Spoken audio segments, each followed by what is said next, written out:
Hello বন্ধুরা, আজকের ভিডিওতে আমি আপনাদের সাথে শেয়ার করছি অসাধারণ একটি রেসিপি, পাকা কলা আর ডিম দিয়ে তৈরি পিঠা। পিঠাটি দেখতে যেমন সুন্দর, খেতেও তেমন মজা। ভিডিওটি দেখে কমেন্ট করে জানাবেন। নতুন নতুন ভিডিও পেতে লাইক দিয়ে চ্যানেলটি সাবস্ক্রাইব করে বেল আইকনটি বাজিয়ে দেবেন। চলুন রেসিপিটি শুরু করা যাক। চুলায় একটা হাঁড়িতে 1 কাপ পানি দিয়ে দিলাম পরিমাণ মতো লবণ। এখন একটা হাতার সাহায্যে নেড়ে চেড়ে দেব। আর দিয়ে দিলাম 1 টেবিল চামচ সাদা তেল। এখন বলক আসা পর্যন্ত অপেক্ষা করব। বলক চলে এসেছে, দিয়ে দিলাম 1.5 বাটি ময়দা। দিয়ে হাতার সাহায্যে নেড়ে চেড়ে একটা কাই তৈরি করে নেব। দেখুন আমার কাইটা হয়ে গেছে। চুলার থেকে নামিয়ে একটা প্লেটে ঢেলে একটু ঠান্ডা করে নেব। হালকা ঠান্ডা হলেই মথে মথে একটা ডো বানিয়ে নেব। দেখুন আমার ডোটা রেডি হয়ে গেছে। নিলাম মিডিয়াম সাইজের 4টা পাকা কলা। কলার খোসাগুলো ছাড়িয়ে নেব।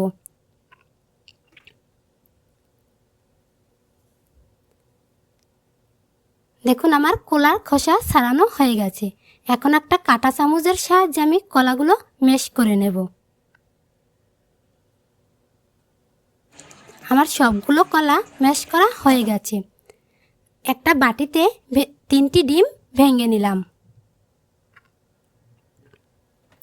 এখন একটা কাঁটা চামচের সাহায্যে ডিমগুলোকে ফেটিয়ে নেব। এটা একটু সময় করে ফেটিয়ে নিতে হবে। দেখুন আমার ডিমটা ফাটানো হয়ে গেছে। এখন কিছুটা পরিমাণ ডো নিয়ে আমি একটা বড় আকারের রুটি বেলে নেব।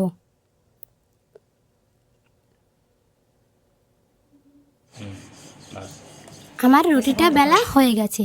এখন পিঠার ডিজাইন করার জন্য আমি একটা বাটার মুখ দিয়ে পিঠাগুলো কেটে নেব।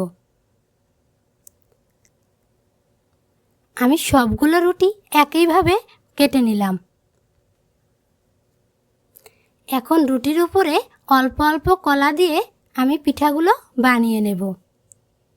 এখন একটু ভাঁজ করে হাত দিয়ে একটু ঠেসে ঠেসে কাঁটা চামচের সাহায্যে একটু ডিজাইন করে নেব।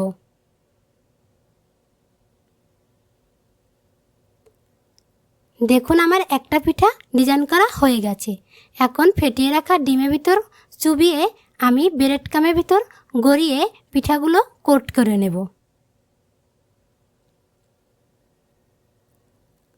দেখুন আমার একটা পিঠা কোট করা হয়ে গেছে। আমি আরও একটা পিঠা কোট করে দেখিয়ে দেব।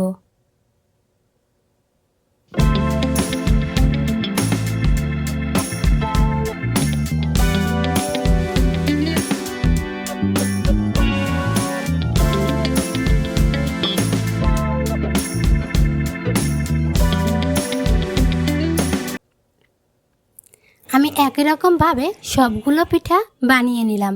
এখন এক এক করে আমি পিঠাগুলো প্লেটে সাজিয়ে নেব।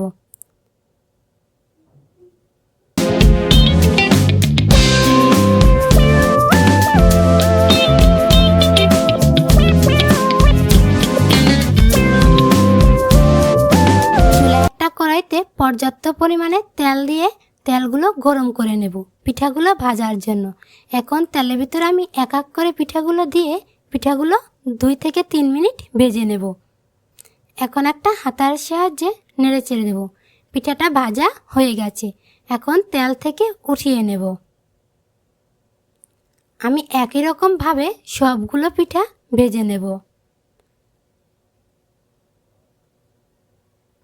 দেখুন আমার পিঠাগুলো ভাজা হয়ে গেছে। এখন একটা পিঠা আমি দেখিয়ে দিলাম। আমি একটা পিঠা ভেঙে দেখিয়ে দিলাম। দেখুন উপরটা মুচমুচে এবং ভিতরটা নরম। ধন্যবাদ।